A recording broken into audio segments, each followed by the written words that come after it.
আসসালামু আলাইকুম viewers, welcome to three sister kitchen USA. আজকে আমার রেসিপি পোলাও। আজকে আমি পারফেক্টভাবে আপনাদের মাঝে পোলাও রেসিপিটা শেয়ার করব। 100% লোকের ভিতরে 90% লোকেই পোলাও রান্না করতে পারেন, তো 10% লোককে পারেন না, তাদের জন্য এই রেসিপিটা। আমি এই পটের 3 পট নিয়ে নিয়েছি। আপনাদের যতটুকু প্রয়োজন ততটুকু আপনারা নিয়ে নেবেন। এখন আমি ভালোভাবে চালগুলো ধুয়ে নেব।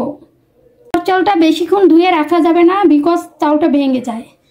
পোলাও চালটা ধোয়ার পরে আমি চুলাতে একটা পাতিল বসিয়ে চুলাটা অন করে দিচ্ছি। দিয়ে দিচ্ছি পরিমাণ মতো তেল, করে দিচ্ছি ঘি, করে দিচ্ছি পেঁয়াজ কুচি। এখানে আমি 2 কাপ পেঁয়াজ কুচি ইউজ করেছি। আপনারা যদি তেলের পরিমাণটা না বোঝেন সেই ক্ষেত্রে আপনারা 1 কাপ তেল ইউজ করবেন, আর আপনারা যদি ঘি না থাকে সেই ক্ষেত্রে আপনারা 1.5 কাপ তেল ইউজ করবেন, আর ঘি থাকলে আপনারা 1 কাপ তেল ইউজ করবেন। আমি প্রথমে 2 চামচ ঘি দিয়েছি, আমি পোলাওটা হওয়ার পরে আবার 2 চামচ দেব। দিচ্ছি গরম মশলা অ্যাড করে।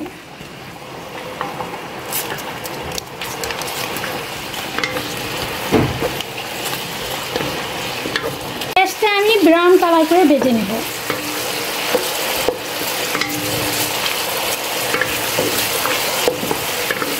পেঁয়াজটা আমি হালকা ব্রাউন করে ভেজে নেওয়ার পর আমি দিয়ে দিচ্ছি 1 চামচ রসুন পেস্ট, দিচ্ছি 2 চামচ আদা পেস্ট, দিচ্ছি পরিমাণ মতো লবণ।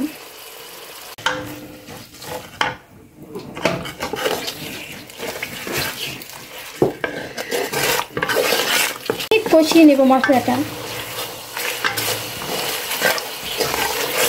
এরপরে অ্যাড করে দিচ্ছি পোলাও চাল।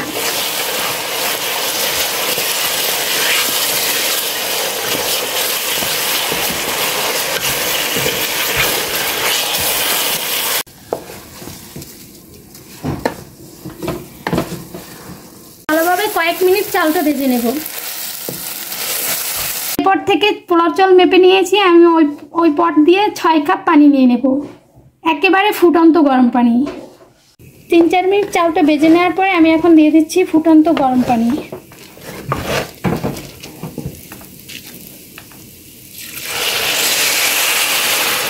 পানিটা দেওয়ার পরে আমি নেড়ে দিচ্ছি।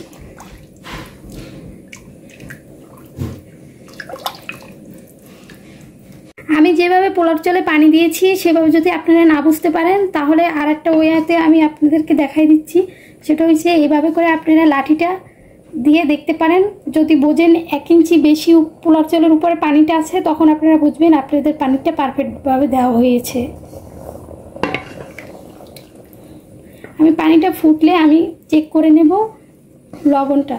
আপনারা এই সময় লবণ চেক করে নেবেন, আপনারা পোলাও চাল হইলে লবণ দিতে যাবেন না।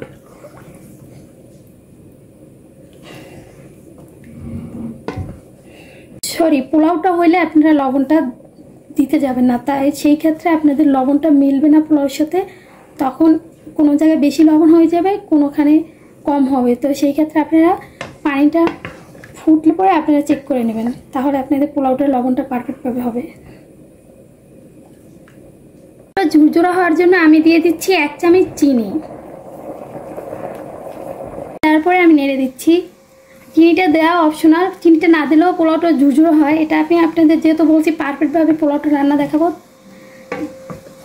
তার জন্যই চিনিটা দেওয়া।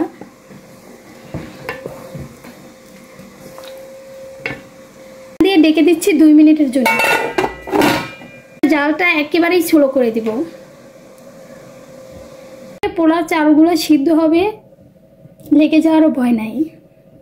2 মিনিট পরে ঢাকনাটা ওপেন করে দিচ্ছি, নেড়ে দিচ্ছি।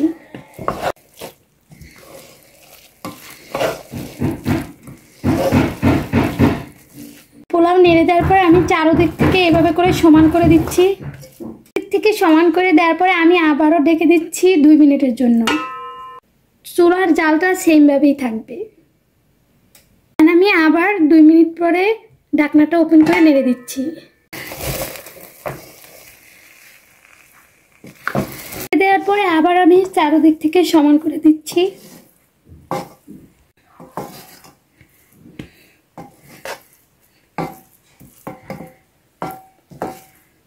সমান করে দেওয়ার পর আমি দিয়ে দিচ্ছি উপর থেকে ঘি। আবার ডেকে দিচ্ছি 3 মিনিটের জন্য। ঢাকনাটা ওপেন করে দিচ্ছি। ওপেন করে নেড়ে দিচ্ছি। নেড়ে দিয়ে চুলাটা অফ করে দিব। আর ভিউয়ার্স দেখতেই পাচ্ছেন আমার পোলাওটা একদম পারফেক্টভাবে ঝুরঝুরে হয়েছে। আমি যেরকমভাবে রাঁধছি আপনারা সেইভাবে রান্না করবেন, তাহলে আপনাদের পোলাওটাও ঝুরঝুরে হবে। চুলাটা বন্ধ করার পরে আমি হাফ অ্যান আওয়ার পরে পরিবেশন করে নিচ্ছি। দেন আমি পরিবেশন করে নিয়েছি। তো আমার এই রেসিপিটা আপনাদের ভালো লাগে থাকলে অবশ্যই লাইক কমেন্ট সাবস্ক্রাইব করবেন আর আমার চ্যানেলটা শেয়ার করে দেবেন।